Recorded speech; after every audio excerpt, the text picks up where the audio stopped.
देखिए, काउंटिंग का काउंटडाउन शुरू हो चुका है और कल मतगणना होनी है और मतगणना में जिस तरीके से वोटिंग के दौरान रस्साकसी तमाम पॉलिटिकल पार्टीज के बीच हुई, किसका पल्ला भारी रहा और किसके हिस्से मात मिलेगी, ये नतीजे स्पष्ट हो जाएंगे। आज एनालिसिस करने के लिए हम अपने तमाम साथियों के साथ यहां पर एकजुट हुए हैं। हमारे साथ हमारे वरिष्ठ सहयोगी राजनीतिक संपादक वैभव शिव पांडे हैं, हमारे साथ शिवम मिश्रा है, लक्षिका साहू हैं और नितिन नामदेव हैं। लगातार चुनाव कैंपेनिंग को इन लोगों ने कवर किया है और जमीन पर जाकर ग्रासरूट लेवल पर स्कैनिंग भी की है। बातचीत शुरू करते हैं। दरअसल ये बातचीत तो नहीं, एनालिसिस एक तरीके का है। वैभव जी, कल मतगणना हो रही है, काउंटिंग का काउंटडाउन शुरू हो चुका है, किसका पल्ला भारी देख रहे हैं?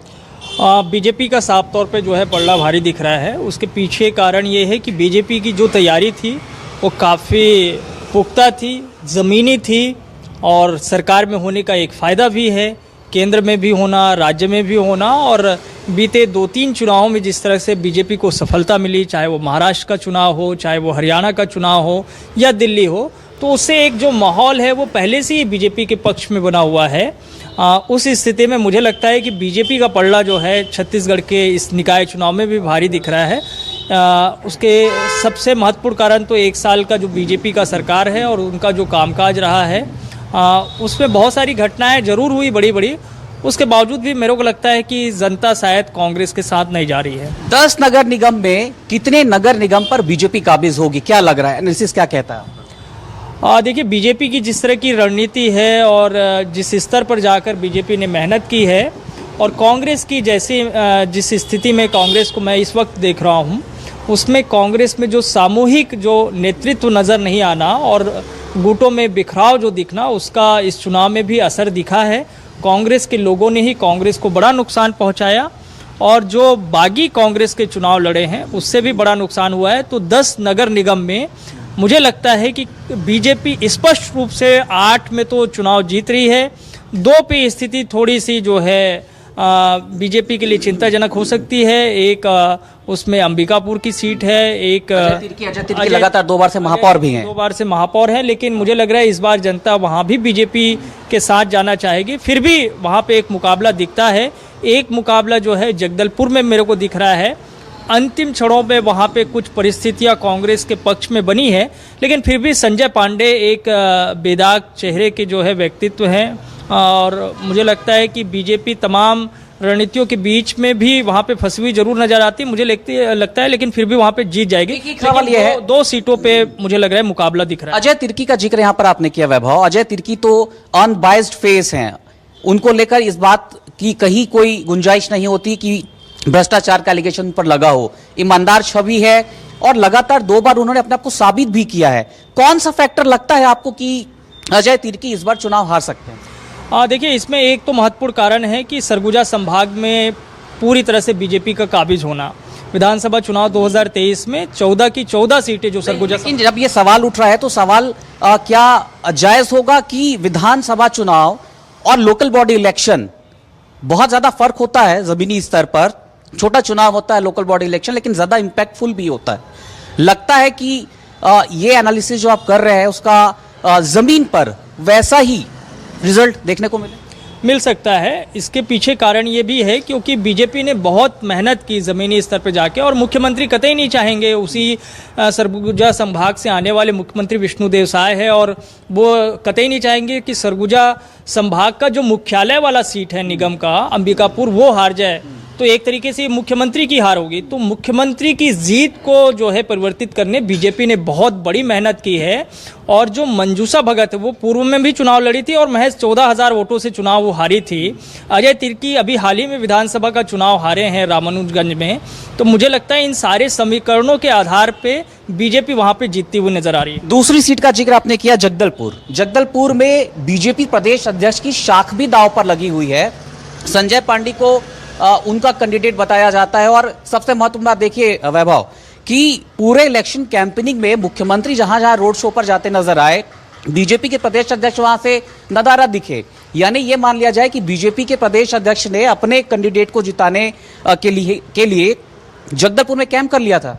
कैंप का इंपैक्ट होगा? इम्पैक्ट होगा। और मुझे लगता है कि ये उनकी भी अपनी प्रतिष्ठा है व्यक्तिगत तौर पे। और किरण देव पूर्व में महापौर रहे हैं और वो निगम की राजनीति को बहुत ज़मीनी स्तर से वो समझते हैं। और संजय पांडे में नेता प्रतिपक्ष रहे हैं। संजय पांडे नेता प्रतिपक्ष रहे हैं, 4 बार के पार्षद हैं और निश्चित तौर पे वो सब सारे समीकरण। लेकिन चूंकि मलकी सिंह गेंदू के पास अपना धनबल है, ताकत बल है, झुग्गी झोपड़ी बस्तियों में उनकी अपनी अच्छी एक पैठ है, परिवहन संघ के वो जो है लंबे समय तक अध्यक्ष रहे और इन सारे समीकरणों के आधार पे थोड़ा वहाँ पे मुकाबला बना। इसके अलावा दीपक बैज भी उसी इलाके से आते हैं, वो भी कांग्रेस के प्रदेश अध्यक्ष हैं, आदिवासी हैं। तो जो आदिवासी वोट है, हालांकि उनकी संख्या बहुत कम है निगम क्षेत्र में, लेकिन फिर भी जो वोट बैंक है उसको एकजुट करने की कोशिश दीपक बैज ने की है, जिससे कि मलकी को फ़ायदा हो सके। और ठीक मतदान के बाद जब हमारी बातचीत वहाँ पे स्थानीय संवाददाता और बाकी अन्य लोगों से हो रही थी, तो उन्होंने बताया कि मुकाबला थोड़ा यहाँ दिलचस्प हो गया है। इस वजह से भी बता रहे थे कि बीजेपी के कुछ लोगों ने जो है भीतरघात भी संजय पांडे के लिए किया। वो नहीं चाहते कि संजय पांडे एक बड़े नेता के तौर पर वो छत्तीसगढ़ में अपनी पहचान बनाए, ये कोशिश भी है। तो हो सकता है राजनीति में ऐसी चलती रहती है चीज़ें। कई बार जो है आप समझते हैं कि उनको टिकट तो आप दिलवा देते हैं, लेकिन जिताने की स्थिति में आप उसको लाते नहीं। महत्वपूर्ण बात आपने कही है कि भीतरघात जो जगदलपुर नगर निगम के चुनाव में हुआ है, उसका कहीं ना कहीं खामियाजा, भले मार्जिन में कुछ डिफरेंसेस देखने को मिले, वो उठाना पड़ सकता है भाजपा को। लेकिन जीत सुनिश्चित लग रही है? आखिरी सवाल आपसे, बाद में बात करूंगा। मुझे लग रहा है कि तमाम विपरीत परिस्थितियों के बीच में भी अगर कांग्रेस कहीं जीत जाए तो ये चमत्कार की तरह ही होगा, अन्यथा मुझे लग रहा है 10 में 10 बीजेपी। 10 में 10 बीजेपी। वैभव पांडे पॉलिटिकल एडिटर कह रहे हैं कि छत्तीसगढ़ के नगरीय निकाय चुनाव में 10 में 10 भाजपा के आने की गुंजाइश है, यानी 10 नगर निगम में भाजपा की सरकार बन सकती है। शिवम मिश्रा, जमीनी स्तर पर लगातार आपने रिपोर्टिंग की है पूरे नगरीय निकाय चुनाव में, आपका अपना एनालिसिस क्या कहता है? बिल्कुल, देखिए जिस तरीके से वैभव जी ने इस बात को कहा कि कहीं 10 में 10 बीजेपी को ना मिल जाए, तो इस बात का मैं भी पूरा समर्थन करता हूं।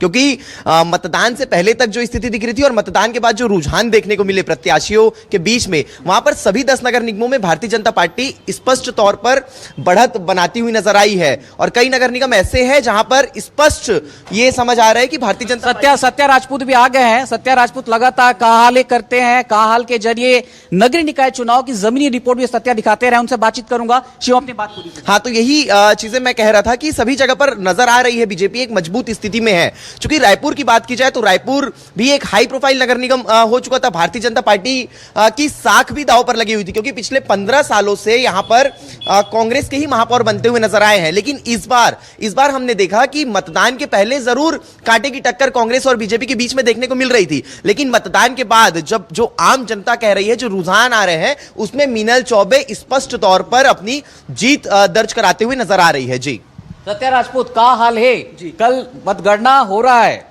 मतगणना में क्या हाल होगा पॉलिटिकल पार्टीज का? देखिए, फिलहाल अगर मैं बात करूं तो जो प्रत्याशी हैं उनके जो है नींद चैन उड़ी हुई है और वो लगातार जो है बेचैन है कि क्या होगा। लेकिन जो है मतदाता है उनके भाग्य का फैसला कर दिए हैं। ईवीएम में कैद है, कल सुबह 9 बजे तो है। लेकिन आप रायपुर गए, आप दुर्ग गए, आप राजनांदगांव गए, भिलाई गए, धमतरी गए, लोरमी भी आप होकर आए हैं, जगह जगह की ग्राउंड रिपोर्ट आपने की है। कल मतगणना हो रही है, तो जाहिर सी बात है जो रस्साकसी वोटों की तमाम पॉलिटिकल पार्टीज के बीच में हुई है, उसके नतीजे आने हैं। एक जीतेगा और एक धड़ाम से गिरेगा। कौन गिरने वाला है? देखिए, लगभग जगह में अगर हम देखें तो कांग्रेस की हार दिखाई दे रही है। मैं इसलिए कह रहा हूं चूंकि मैं जब जनता के बीच जा रहा था और कई तरह की बातें आती है, जैसे हम जानते हैं कि स्थानीय चुनाव जो है लोकल मुद्दों को लेकर है, लेकिन जनता के बीच में ये मोदी को लेकर बात होती थी, उनके कामों को लेकर बात हो रही थी। दूसरा जो है सरकार के साथ चलने की बात होती थी और तर्क ये भी दिया जाता था कि अगर हम सरकार के साथ चलते हैं तो विकास अच्छा होगा। प्रत्याशी की आलोचना करते थे, लेकिन इस तर्क बोलते थे कि हम जो है सीएम साय को देखकर वोट देंगे। हम जो है जो बीजेपी अपनी कैंपेनिंग में बार बार जो दोहराव करती थी अपने बयानों का कि ट्रिपल इंजन की सरकार बनेगी, लगता है उसी फॉर्मूले पर आप कहना चाह रहे हैं, एनालिसिस दे रहे हैं कि बीजेपी को लोगों ने वेटेज दिया है, कांग्रेस को हाशिए पर डाल दिया है। बिल्कुल, ये कहना गलत नहीं होगा, ये बिल्कुल सही बात है। और इसी तरह भी जनता जो बीजेपी बार बार कहती रही है कि ट्रिपल इंजन की सरकार, तो कहीं ना कहीं उनके जहन में ये बसा है और वो सोचने पे मजबूर हुए कि ट्रिपल इंजन से होगा क्या, क्योंकि डबल इंजन उन्होंने देखा है केंद्र और राज्य में। अब जो है स्थानीय स्तर पे भी वो यही देखना चाहते हैं। और कहीं कहीं पे अगर हम बात करें तो टक्कर देखने को मिला है। हालांकि इंपॉर्टेंट है टक्कर, कहाँ टक्कर आप महसूस कर रहे हैं? देखिए, रायपुर के कुछ क्षेत्रों में अगर हम गए तो वहाँ पे कई क्षेत्र जो है कांग्रेस प्रभावित है। वहाँ पे अगर हम बात करें तो वहाँ पे जो है बात हो रही थी कांग्रेस को लेकर, और उनका दावा ये भी था कि पिछले 15 सालों से रायपुर नगर निगम में कांग्रेस की महापौर है, इसका फायदा मिलेगा। और साथ में जो प्रत्याशी है उनके जो छवि है, उनके जो पैठ है, उसको लेकर भी बातें हो रही थी, इसमें भी उसको फायदा मिलने की बात हो रही थी। तो कहीं ना कहीं यहाँ पे एक टक्कर की स्थिति जो है देखने को मिली है। टक्कर की स्थिति देखने को मिल रही है। नितिन नामदेव लगातार सक्रिय रहे जमीन पर, क्या लगता है एनालिसिस आपके नजरिए से नितिन? देखिए, 11 तारीख को जब हम मतगणना हो रही थी, चुनाव हो रहा था और लगातार जब लोग पहुंच रहे थे, जिसमें बड़ी संख्या में महिलाएं भी थी, पुरुष थे, युवा थे, लेकिन इस बार राजधानी में माहौल ये देखा गया कि बहुत सारे वार्डों में जब लोग पहुंच रहे थे तो साइलेंट नजर आ रहे थे। सबसे महत्वपूर्ण बात यह है कि जब लोग जा रहे थे तो इस बार चुनाव तो सड़क, पानी, बिजली, नाली इसका होता है, लोग तो खुलकर बात करते हैं। विधानसभा चुनाव, लोकसभा चुनाव में जरूर जो मतदाता है वो खामोश हो जाता है, अपने वोट को रिवील नहीं करना चाहता कि किस पार्टी को वो अपना वोट दे रहा है। खुलकर बात करते हैं सड़क, पानी, बिजली, नाली की लोग। गुस्सा दिखता है चुनाव में जब ईवीएम पर बटन दबाने जाते हैं, वो गुस्सा दिखाई नहीं दिया इस बार? इस बार फैक्टर ये देखा गया सर कि 3 बार से लगातार कांग्रेस की सरकार थी लगातार। उसके ठीक पहले 10 साल जब बीजेपी की थी और एक बार कांग्रेस की थी। तो सबसे महत्वपूर्ण बात यह देखा गया कि जब पूर्व महापौर एजाज ढेबर, प्रमोद दुबे और किरणमयी के नायक में के समय में देखा गया तो हो सकता है बहुत सारे विकास हो, पर जब ये पिछले साल की बात की जाए तो बहुत सारे कामों को जो है जनता ने नाराजगी भी जताई है, चाहे रोड को लेकर हो, पानी को लेकर हो, बिजली को लेकर हो, अलग अलग तरीके से। और इस बार जो बीजेपी का मैनिफेस्टो आया है उस पर कहीं ना कहीं आम जनता ने विश्वास जताया है, चाहे अवैध जमीन के कब्जों को लेकर हो, रोड नाली के पानी की बात की जाए, या फिर 500 रुपये में सिलेंडर देने की बात जो बीजेपी ने अपने घोषणा पत्र में विधानसभा में किया था। उसे भी कहा है कि जैसे निगम चुनाव जीतेंगे तो निश्चित रूप से आम जनता को 500 मैनिफेस्टो का भी असर हो सकता है। ये एनालिसिस है नितिन नामदेव का। नितिन कह रहे हैं कि बीजेपी को बढ़त मिल सकती है, मैनिफेस्टो भी उसमें एक बड़ा फैक्टर हो सकता है। लक्षिका, महतारी वंदन योजना एक बड़ा काट रहा विधानसभा चुनाव के दौरान बीजेपी का। बीजेपी को बढ़ चढ़कर महिलाओं ने वोट दिया। नगरीय निकाय चुनाव की बात हो रही है, कल मतगणना है। आपका अपना एनालिसिस क्या कहता है? जो नतीजे विधानसभा चुनाव के दौरान हमने देखे कि बड़े पैमाने पर महिला जो वोटर थी वो बीजेपी में शिफ्ट हुई थी, लगता है कि इस बार भी महिला वोटर नगरीय निकाय चुनाव में बीजेपी के हिस्से जाएगा? देखिए, सबसे पहले तो मैं ये बता दूं कि जितनी महिला वोटर्स रही हैं, सब जगह ज्यादा रही हैं, लेकिन उतनी वोटिंग नहीं हुई है। दूसरी बात, महतारी वंदन योजना की अगर हम बात करें तो बिल्कुल उसका जो असर है वो इस बार भी निकाय चुनाव में देखने को हमें मिलने वाला है। तीसरी बात, अगर मैं सभी 10 नगर निगमों की बात करूं तो एंटी इनकम्बेंसी इस बार कांग्रेस की तरफ से देखा जा रहा है। चौथी बात, जब भी हम किसी पार्टी को चुनना चाहते हैं तो हम देखते हैं कि वो कितना मजबूत है। कांग्रेस पार्टी में इतना बिखराव था इस बार, हर जगह हमने देखा कि कई बागी रहे। कोरबा की निगम की हम बात करें, रायगढ़ की बात करें, बिलासपुर की बात करें, महापौर के बागी वहां पर जो है नामांकन फॉर्म उन्होंने भरा, और ये खुलकर सब कुछ सामने आया है। यानी कि खुलकर के वहां पर विरोध हुआ है। हमने देखा है कि बीजेपी इन मामलों में जो है उसको दबाने में सफल हो जाती है, लेकिन कांग्रेस इसको कहीं ना कहीं दबाने में असफल रही है। लोगों ने देखा है वो बिखराव की स्थिति, जैसे कि वैभव सर ने भी बताया। तो कांटे की टक्कर मुझे लगता है कि 10 नगर निगमों में कहीं भी नहीं है, और यही कारण है कि कहीं ना कहीं 10 के 10 नगर निगम जो है इस बार कांग्रेस के खाते में आने वाले हैं। जिस तरीके से पिछले बार कांग्रेस की सरकार की वजह से हो सकता है कि 10 नगर निगम कांग्रेस के खेमे में गई थी, लेकिन ट्रिपल इंजन की सरकार जिसकी बात जो है कर रही है बीजेपी, वो इस बार कहीं ना कहीं बनते हुए हमें नजर आ रही है। देखिए, एनालिसिस में लगता है कि बीजेपी को एक तरफा बढ़त मिल रही है अब तक। तो वैभव जी, कांग्रेस में बागी बढ़ चढ़ कर इस बार सामने आए हैं, लगता है कि बागियों ने कांग्रेस का कवाड़ा कर दिया और इसीलिए जो है बहुत तेज़ी से तमाम ऐसे बागियों को पार्टी की तरफ से निकाला भी जा रहा है। चिरमिरी में देखिए, चिरमिरी जहाँ पे डॉक्टर विनय जायसवाल जीतने की स्थिति में थे, वहाँ पे 2 बागी हुए, एक हरिशंकर सोनी और दूसरा जो दास है बलदेव दास, वो उन दोनों से बड़ा नुकसान विनय जायसवाल को हुआ। इसलिए वहाँ पे चुनाव के पहले तक जो है स्थिति ये लग रही थी कि वहाँ पे टक्कर की स्थिति होगी और विनय जायसवाल जीत जाएंगे, लेकिन जो 2 बागी हैं उन्होंने कांग्रेस का समीकरण बिगाड़ा है। उससे राम नरेश राय जो बीजेपी प्रत्याशी हैं, जिनकी अपनी कोई मजबूत छवि नहीं है, उसके बावजूद वो जीतने की स्थिति में आ गए। लेकिन मंत्री का कैंडिडेट था और मंत्री ने तो कैंप कर लिया था। श्यामबरी जायसवाल का इलाका है, श्यामबरी जायसवाल की विधानसभा उस नगर निगम में आती है, और जिस तरीके से मंत्री ने कैंप कर लिया, राजनीतिक चर्चा में, राजनीतिक गलियारे में इस तरह की चर्चा हुई कि यदि सीट नहीं जीती तो मंत्री की शाख पर सवाल खड़ा हो जाएगा। सवाल खड़ा हो जाएगा। ये तो है ही है कि तमाम मंत्रियों को जिम्मेदारी मिली थी कि वो अपने अपने निगम क्षेत्रों से जिता कर लाएँ, चाहे वो श्याम बिहारी जायसवाल हो, चाहे वो रामविचार नेताम हो, चाहे वो ओपी चौधरी हो, इन सब के पास अपनी जिम्मेदारी थी। लेकिन फिर भी लोकल चुनाव में, स्थानीय चुनाव में जो स्थानीय स्तर की राजनीति होती है उसका बड़ा ज़बरदस्त तरीके से प्रभाव दिखता है। और श्याम बिहारी जायसवाल बहुत मेहनत भी करते हैं। अगर कहीं विनय जायसवाल के खिलाफ कोई बागी खड़ा ना होता तो शायद श्याम बिहारी जायसवाल को हार का सामना, यानी कि उनके प्रत्याशियों को हार का सामना भी करना पड़ सकता था। तो मैं यही कह रहा हूँ कि जो स्थानीय स्तर पर भीतरघात होना, बागियों का खड़ा हो जाना, उनका बगावत करना, इससे बहुत हद तक जो है चीज़ें प्रभावित हो जाती हैं। आप कितना भी मेहनत कर लीजिए, कोई भी दाव पेच लगा लीजिए, लेकिन अगर भीतरघात हो जाए, बागी खड़ा हो जाए तो वहाँ फिर नुकसान होना लाजमी हो जाता है। दूसरी महत्वपूर्ण बात यह है कि निगम के साथ साथ जो वार्डों की स्थिति रहेगी, मुझे लग रहा है वार्डों में कांग्रेस को ठीक ठाक जो है फ़ायदा मिलने वाला है। चाहे वो राजधानी रायपुर की मैं बात कर लूँ, राजधानी रायपुर में दीप्ति दुबे एक अच्छी प्रत्याशी हैं। प्रमोद दुबे का अपना एक अच्छा प्रभाव है रायपुर के भीतर में, लेकिन जैसा चूँकि 15 साल हो गया कांग्रेस को यहाँ पे निगम की राजनीति में काबिज होते हुए, तो ऐसे में एक बदलाव की बयार है। इसलिए दीप्ति दुबे को शायद पसंद करने के बाद भी हार का सामना करना पड़े। लेकिन जो पार्षदों की संख्या है, मुझे लग रहा है वो बड़ा बराबरी का रहेगा। 70 वार्ड है तो बीजेपी और कांग्रेस लगभग बराबरी की स्थिति में रहेंगे। अच्छा, एक महत्वपूर्ण सवाल यहाँ पर यह भी है वैभव कि चुनावी तैयारियों में बीजेपी कहीं ज्यादा आगे दिखाई पड़ती रही है। शुरुआती दौर से बात करें तब से लेकर अब तक बीजेपी की तैयारियां शुरू हो चुकी थी, बीजेपी कैंडिडेट पर काम कर रही थी, बीजेपी अपने मैनिफेस्टो पर काम कर रही थी, तब तक कांग्रेस की तैयारी शुरू नहीं हुई थी। क्या कांग्रेस के भीतर जिस तरीके से नेताओं के बीच आपस में झगड़े बढ़ गए हैं, उसका भी खामियाजा ये चुनाव भुगत रहा है, कांग्रेस पार्टी भुगत रही है इस चुनाव में? बिल्कुल उसी का ही खामियाजा भुगतना पड़ रहा है कांग्रेस को। देखिए, छत्तीसगढ़ में कांग्रेस के प्रभारी कौन है? सचिन पायलट। लेकिन वो अब तक अपना प्रभाव छत्तीसगढ़ के भीतर में नहीं दिखा पाए हैं। वो दिल्ली की, अपने प्रदेश राजस्थान की राजनीति में सक्रिय रहते हैं। वो सिर्फ नाम के यहाँ पे प्रभारी हैं। जब प्रभारी को बहुत ज़्यादा मतलब नहीं होगा तो स्थानीय स्तर के नेताओं के बीच में जो टकराव है उसे एकजुट कौन करेगा? ये दायित्व तो रहता है प्रभारी का। और यही कोशिश पीएल पुनिया जब प्रभारी बनकर आए थे छत्तीसगढ़ के भीतर में, तो उन्होंने 2018 के चुनाव से पहले की थी। इसलिए भूपेश बघेल जैसे ताकतवर नेता, चरणदास महंत जैसे ताकतवर नेता, रविंद्र चौबे जैसे कद्दावर नेता, टीएस सिंहदेव जैसे नेता एकजुट होकर के चुनाव लड़े थे।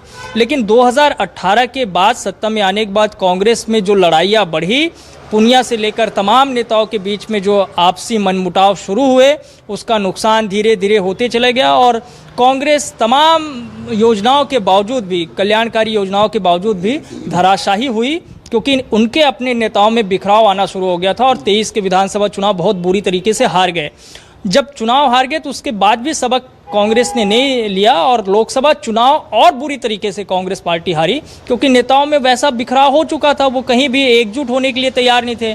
और वही सिलसिला अभी भी कायम है। उपचुनाव और उपचुनाव के बाद अब निकाय चुनाव, और निकाय के साथ साथ पंचायत चुनाव, हर जगह कांग्रेस के नेता जो है बिखराव की स्थिति में दिख रहे हैं। न तो भूपेश का महंत से बनता हुआ दिखता है, न महंत का दीपक बैच से बनता हुआ दिखता है, न दीपक बैच का सिंहदेव से बनता हुआ दिखता है। तो तमाम जो बड़े नेता हैं उनके बीच में एकजुटता नहीं होना, उसका एक नुकसान तो निकाय चुनाव में हो रहा है। और यही वजह है कि तैयारी में भी बहुत ज़्यादा पीछे बीजेपी से कांग्रेस नजर आई। तो कांग्रेस पीछे नजर आई, कांग्रेस में टूटन भी है, कांग्रेस में बिखराव भी है, और ये बिखराव की वजह से कांग्रेस धराशायी होती इस चुनाव में नजर आ रही है अब तक के एनालिसिस में। हमारे साथ सलाहकार संपादक संदीप अखिल भी जुड़ गए हैं। आपका नजरिया क्या कहता है इस चुनाव को लेकर? कल काउंटिंग है। बिल्कुल भी कल मतगणना है, और निश्चित रूप से इस बार जो वैभव शिव पांडे जिस बात को कह रहे हैं कि वर्तमान स्थिति में देखें तो भारतीय जनता पार्टी की जो तैयारी थी, और जो हमेशा आप भी कहते हैं प्रबंधन की जो हम बात करें तो भारतीय जनता पार्टी का प्रबंधन बहुत अच्छा रहा है। लेकिन हाँ, कुछ नगर निगम जरूर ऐसे हैं जहाँ पर कांग्रेस ने एक बहुत अच्छे उम्मीदवार को जो है वहाँ से उतारा है, तो वहाँ पर कांग्रेस को एक उम्मीद जगती हुई दिख रही है। साथ में कई ऐसे वार्ड भी हैं जहां पर लोगों में एक आक्रोश है कि कहीं ना कहीं हमको जो है दूसरे को वोट देना है। और मुझे ऐसा लगता है कि जो पिछले चुनाव में जब कांग्रेस की सरकार थी और ज़्यादातर निगम में और ज़्यादातर नगर पंचायतों में, नगर पालिका में कांग्रेस के ज़्यादातर अध्यक्ष महापौर बने, उसका भी कहीं न कहीं खामियाजा जो है भुगतना पड़ रहा है कांग्रेस को वर्तमान समय में, ऐसा मुझे महसूस हो रहा है।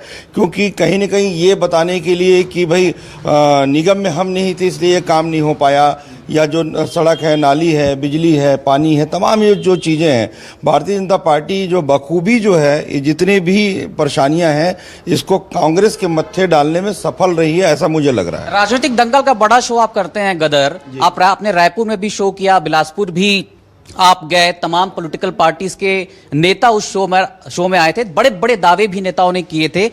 दावे सतही थे या दावों में कुछ दम था? खासतौर पर कांग्रेस के संदर्भ में ये सवाल पूछ रहा हूं। जी, दोनों ने जो घोषणा पत्र, किसी ने अटल विश्वास पत्र और कांग्रेस ने जो घोषणा पत्र किया है, देखिए हम इस बात को बहुत अच्छे से जानते हैं कि दावे तो दावे ही होते हैं और दावे और वादे जो है, अभी 14 फरवरी का भी दिन है, तो आज के दिन जिस तरीके से बहुत सारे युवा दावे और वादे कर रहे हैं, तो कहीं ना कहीं 50% जो है दावे और वादों को उस तरीके से हमको देखना चाहिए। लेकिन 15 जो है, एक सच्चा जो आशिक होता है वो जीतता है, तो जो सच्चा जो है कहा जाए जनता का सेवक होगा वो कल जीतेगा। जनता का जो सेवक होगा वो कल जीतेगा। और एक महत्वपूर्ण बात यह भी है कि जरूर तमाम तरीके के दावे किए गए, दावों पर काउंटर भी हुआ, लेकिन एक बात संदीप अखिल जी ने जिस तरीके से कही कि वही जीतेगा जिसको जनता का जनमत मिलेगा। सत्या, पहला चुनाव हम देख रहे हैं कि नगरीय निकाय चुनाव में गली गली में बड़े बड़े नेता भी जाकर कैंपेनिंग करते नजर आए हैं, और कैंपेनिंग तो छोड़िए, पूरी तरीके से डेडिकेटेड होकर, समर्पित होकर लोगों ने काम किया है, खासतौर पर भाजपा के नेताओं ने। लगता है कि यह भी एक फैक्टर रहा होगा, भाजपा के नेताओं को जिम्मेदारी दे दी गई होगी। यह सवाल इसलिए भी क्योंकि अभी साय सरकार में मंत्रिमंडल विस्तार होना है, 3-3 मंत्री बनाए जाने हैं, इसलिए भी नेताओं ने ज्यादा दमखम दिखाया होगा। बिल्कुल, अगर मैं बात करूं तो दोनों पार्टी में है, बड़े बड़े नेता जो है गली मोहल्ले ये तमाम जगहों पे देखने को मिल रहे थे। इसके पीछे का एक बड़ा कारण ये है कि अगर हम सरकार की बात करें, स्थानीय सरकार की बात करें, तो सभी जगह जो है डायरेक्ट चुनाव नहीं था, उसमें जो है पार्षद जो है बना रहे थे, और उसमें क्या है बहुमत के आधार पे जो है सभी जगह कांग्रेस के जो है महापौर थे। अब जो है इस बार जनता को मौका मिला, तो इस बार सीधा पब्लिक के बीच जाना है, महापौर चुनना है, तो एक बड़ी जिम्मेदारी हो गई थी। अब चूंकि सरकार का एक समीक्षा होगा, उनका 13 महीने का कामकाज है, और इस बीच में कहीं सरकार कहीं निगम में हारते हुए नजर आएंगे, तो एक सवाल उठाने का मौका मिल जाएगा कि सरकार के पास कामकाज जो है अच्छा नहीं है, जनता उनके कामकाज से खुश नहीं है। तो इस एक कई ऐसे सवाल जो उठने वाले थे, उसको देखते हुए जो है बीजेपी के नेता, बड़े बड़े मंत्री जो हैं, पूर्व मंत्री हैं, तमाम लोगों को जो है मैदान में उतारा गया था। और इस बीच में मैं और बात कहूंगे, जब मैं जनता के बीच जाता था, पूछता था कि जो वादे करते हैं उसमें कितने प्रतिशत काम होता है, पिछले जो वादे किए गए थे उसका जो है क्या हाल है, जब पब्लिक से पूछता था तो बोलते थे कि लोग आते हैं, प्रत्याशी हर बार आते हैं और वही वादा करके जाते हैं और काम वही, समस्या आज भी है, सड़क, बिजली, पानी, घर, तो समस्या वही है। लेकिन जो समस्या के समाधान करने आते हैं, समस्या बनी रहेगी, सड़क, पानी, बिजली, नाली की बात होती रहेगी। वैभव, कैमरे के पीछे आप बैटिंग कर रहे थे, किसका बल्ला इस चुनाव में चला है? विष्णुदेव साय एक बड़ा चेहरा भाजपा के हैं, राज्य के मुख्यमंत्री हैं। विष्णुदेव साय ने बहुत सारे रोड शो किए हैं, लगता है कि साय का चेहरा फिर से चमका है विधानसभा चुनाव के बाद, लोकसभा चुनाव के बाद। बिल्कुल, और साय की चमक दिख भी रही है। वो एक गाना बहुत चर्चित है ना कि फुलवन भी, और क्या है एक गाना मैं भूल रहा हूँ, ये चमक भी और ये दमक भी, सब कुछ तुम्हीं से है। तो मुझे लग रहा है यहाँ भी साय सरकार के लिए यही है कि सब कुछ तुम्हीं से है। जनता ने ये मान लिया कि फिलहाल तो जो है वो बीजेपी से ही है और उसी के साथ जाना भी चाहिए। तो मुझे लगता है कि साय सरकार ज़बरदस्त प्रदर्शन इस चुनाव में करने जा रही है, और इससे एक रोड मैप भी तैयार होगा और ये भी पता चलेगा कि जनता ने कितना भरोसा इस सरकार पे जताया है। 1 साल के कामकाज पे मुहर लगाने वाली बात भी होगी, और स्थानीय स्तर पे भले मेहनत करके प्रत्याशी अपने व्यक्तिगत छवि के आधार पे भी चुनाव जीतने में कामयाब रहता है, लेकिन उसके बावजूद भी किसी भी सरकार के लिए, किसी भी पार्टी के लिए भी ये महत्वपूर्ण हो जाता है कि जनता उस पर कितना भरोसा कर रही है। तो साय सरकार कितना भरोसे पे जो है खरा उतर रही है, ये तो कल मतगणना आने के साथ ही पता चल जाएगा।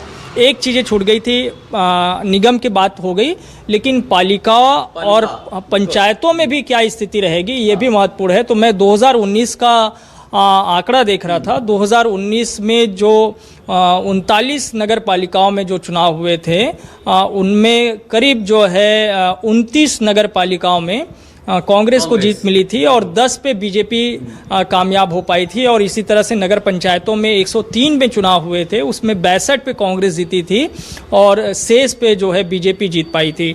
तो ये हालांकि इसके पीछे कारण ये भी रहा क्योंकि उस समय अप्रत्यक्ष जो है चुनाव हुए थे, सीधे तौर पर अध्यक्ष नहीं चुने गए थे, पार्षदों ने जो है अध्यक्षों का चुनाव किया। तो बहुत सारे जगहों पे जहाँ पे निर्दलियों की संख्या ठीक ठाक थी, कांग्रेस ने उन निर्दलियों को अपने साथ लाया और अपने अध्यक्ष बनाने में वो कामयाब हो गए थे। नहीं तो अन्यथा उस दौरान भी जो है बीजेपी को ठीक ठाक जो है जगहों पर सीटें मिल जाती, ठीक ठाक पालिकाओं में या पंचायतों में बीजेपी काबिज हो सकती थी। तो इस बार तो बीजेपी की अपनी सरकार है, तो पालिकाओं में भी प्रदर्शन बीजेपी का, पंचायतों में प्रदर्शन बीजेपी का जबरदस्त रहेगा, इससे इनकार नहीं किया जा सकता। 2019 में जो नतीजे कांग्रेस के पक्ष में जाते हुए नजर आए थे, लगता है जिस तरीके से एनालिसिस हो रही है, जिस तरीके से समीकरण सामने आ रहे हैं, वो इस चुनाव में पलट जाएगा, यानी बीजेपी के पास वो सीटें जाएंगी।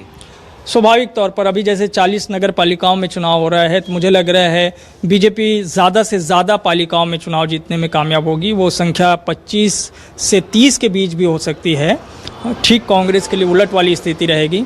दूसरी तरीके से पंचायतों की अगर बात की जाए तो पंचायतों में भी जो 104 नगर पंचायतों में चुनाव हो रहे हैं, उसमें भी ज़्यादातर बीजेपी के पास सीटें आएंगी, यानी 60+ सीटें जो है बीजेपी जीतने की स्थिति में है।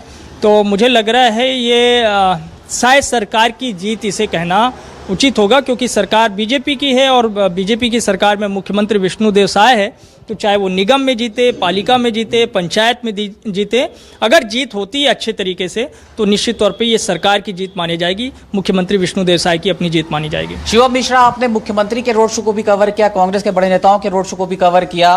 कॉन्फिडेंस भी एक चीज होती है चुनाव में, कौन ज्यादा कॉन्फिडेंट नजर आया था? हालांकि जाहिर सी बात है सरकार में बीजेपी काबिज है, बीजेपी के बड़े बड़े वादे हैं, बीजेपी यूनाइट होकर चुनाव लड़ी, कांग्रेस में बिखराव के साथ चुनाव लड़ा गया, फैक्टर तो दिखता है। कॉन्फिडेंट कौन नजर आया? कोई सीट है जहां पर कांग्रेस आएगी? बिल्कुल, देखिए बहुत ही वाजिब सवाल था जब हमने मुख्यमंत्री विष्णुदेव साय का रोड शो इस रायपुर में कवर किया था, और रायपुर में ही देखने को मिला था कि उस दिन पूर्व मुख्यमंत्री भूपेश बघेल का भी रोड शो रायपुर में ही था, और जो एक उत्साह मुख्यमंत्री विष्णुदेव साय के रोड शो में देखने को मिल रहा था, उस बीरगांव से लेकर के जयस्तंभ चौक, कटोरा तालाब, तेलीबांधा, सभी तरफ वो कहीं ना कहीं कांग्रेस में थोड़ी सी कमी जरूर नजर आ रही थी। हालांकि मुख्यमंत्री भूपेश बघेल की लोकप्रियता भले कहे कि लोगों के बीच है, लेकिन जो एक उत्साह पार्टी के कार्यकर्ताओं में होता है, एक प्रत्याशी के में होता है, वो उत्साह कहीं ना कहीं जो है कमी नजर आ रही थी इस बार के रोड शो में, नगरीय निकाय चुनाव में, कार्यकर्ताओं में कांग्रेस पार्टी के। लेकिन जैसा कि आपने पूछा कि कहीं कांग्रेस को जगह मिल सकती है, तो मुझे ऐसा लगता है कि बहुत ही मुश्किल होगा, कोई चमत्कार ही होगा ऐसा जहां एकाध नगर निगम में कांग्रेस आ जाए। लेकिन महापौर के प्रत्याशियों की बात की जाए तो बिल्कुल बीजेपी के प्रत्याशी आगे हैं, लेकिन कांग्रेस के पार्षदों की अगर स्थिति की बात की जाए तो कहीं ना कहीं ये एक तरीके से टक्कर देते हुए नजर आ रहे हैं सभी नगर निगमों में, जिस तरीके से हमने देखा रुझानों को। जी लक्षिका, रायपुर शहर में हम बैठकर बात कर रहे हैं। रायपुर नगर निगम में दोनों ही महापौर प्रत्याशी महिला हैं, दोनों से आपने बातचीत की है, दोनों से आप मुखातिब हुई हैं, दोनों ही कैंडिडेट अपने पार्टी की मजबूत कैंडिडेट के तौर पर भी देखी इस चुनाव में गई हैं। क्या लगता है आपको, भार किसका ज्यादा दिखाई पड़ रहा है? देखिए, भार की अगर हम बात करें तो जो काम करने वाले कार्यकर्ता हैं, इनको जो है टिकट मिली है, उस पर लोग जो है भरोसा जताने पर यकीन रखते हैं। ये बातचीत हम लोगों ने लोगों से भी की है, उसके आधार पर कह रहे हैं। मीनल चौबे जो है नेता प्रतिपक्ष रही हैं, लंबे समय से पार्षद रही हैं वो निगम की, यानी कि निगम की राजनीति में वो सक्रिय रही हैं। हर मुद्दे को जो है, क्योंकि कांग्रेस 15 साल से यहाँ पर काबिज है, यानी कि हर मुद्दे को वो उठाती हुई भी नजर आ रही है। तो ऐसे में देखा जाए तो मीनल चौबे कहीं ना कहीं एक स्ट्रॉन्ग कैंडिडेट के तौर पर खड़ी हुई है। दूसरी बात, अगर दीप्ति दुबे की हम बात करें तो देखिए पार्टी में उनकी सक्रियता काफी कम है, इसलिए भी क्योंकि वो प्रमोद दुबे की पत्नी है। और बड़ी बात यह भी है कि जनता के बीच में ये चीज जो है, ये बातचीत उनके बीच में चल रही है कि कौन काम करता है, कौन कहां से आया है, कोई पार्टी का है या फिर पार्टी किसी के आधार पर दे दिया गया है टिकट। तो ये बातचीत उनके बीच में भी चल रही है। अगर मैनिफेस्टो की हम बात करें तो देखिए बहुत सारे लोगों को मैनिफेस्टो के बारे में पता ही नहीं होता। ये भी हम जो है जनता के बीच से ही निकाल कर लेकर आए हैं। कई सारे लोगों से हमने पूछा कि मैनिफेस्टो के बारे में आपको कुछ पता है कि कौन सी पार्टी क्या कुछ आपको जो है देने वाली है। तो जनता को इस वक्त जो है वो पार्टी के आधार पर ही वोट देने वाले हैं। और ज्यादातर मैं यही कहूंगी कि स्ट्रांग जो कैंडिडेट दिख रही है वो मीनल चौबे दिख रही है, क्योंकि सारे के सारे जितने बड़े नेता हैं सीएम से लेकर के यहाँ स्थानीय, वो सभी उनके पीछे लगे हुए हैं। और एक जो बीजेपी का काम करता है सिस्टम, वो काफी मजबूती के साथ वहां पर नजर आया है। वहीं उसके विपरीत अगर कांग्रेस में देखें तो बड़े नेता की काफी कमी रही है। यहाँ पर जिनको प्रभार दिया गया था शिव डहरिया, वो भी पूरे चुनाव में नहीं नजर आए। एजाज ढेबर जो पूर्व में महापौर रहे, उनके लिए काफी एंटी इनकम्बेंसी है, क्योंकि काफी भ्रष्टाचार का मुद्दा बीजेपी उठाते आई है। वो भी लोगों में बहुत अच्छे से मन में घर कर बैठ गया है। तो देखिए कहीं ना कहीं इसका फायदा मीनल चौबे जो कि बीजेपी की प्रत्याशी है उनको मिलने वाला है। एक महत्वपूर्ण सवाल यहाँ पर नितिन ये भी है कि महापौर थे एजाज ढेबर, रायपुर शहर के महापौर थे, पार्षद का चुनाव वहां लड़ा है एजाज ढेबर ने, और जब चुनाव चल रहा था तो ठीक 2 दिन पहले ईओडब्ल्यू में एफआईआर भी हो गया।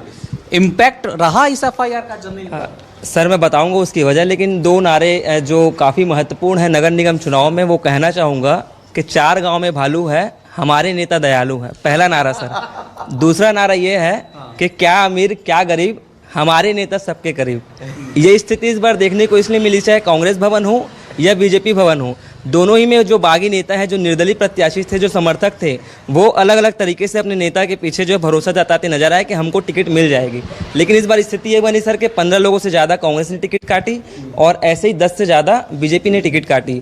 यही वजह है कि राजधानी रायपुर में इस बार बागी जो हैं, जो निर्दलीय चुनाव लड़ रहे हैं, हो सकता है 8 से 10 या 5 से 6 सीटों में समीकरण बिगाड़ सकते हैं। इसमें महापौर की बात की आपने, पूर्व महापौर, वो भी इसमें शामिल है, क्योंकि वो भी अभी बयान देते नजर आए हैं कि मेरा दर्द कोई और समझ होता है। अलग अलग तरीके से बयानबाजी हुई है। ठीक है, बयानों का दौर तो चल रहा है। वैभव जी, एक महत्वपूर्ण सवाल यह भी है कि भाजपा में जितने बड़े नेता थे, उन नेताओं ने अपने चहेतों को टिकट दिलवाया और खुद दमखम से चुनाव लड़वाया, खुद प्रचार की कमान संभाली। नेताओं की शाख भी इस चुनाव पर दांव पर लगती दिख रही है क्या?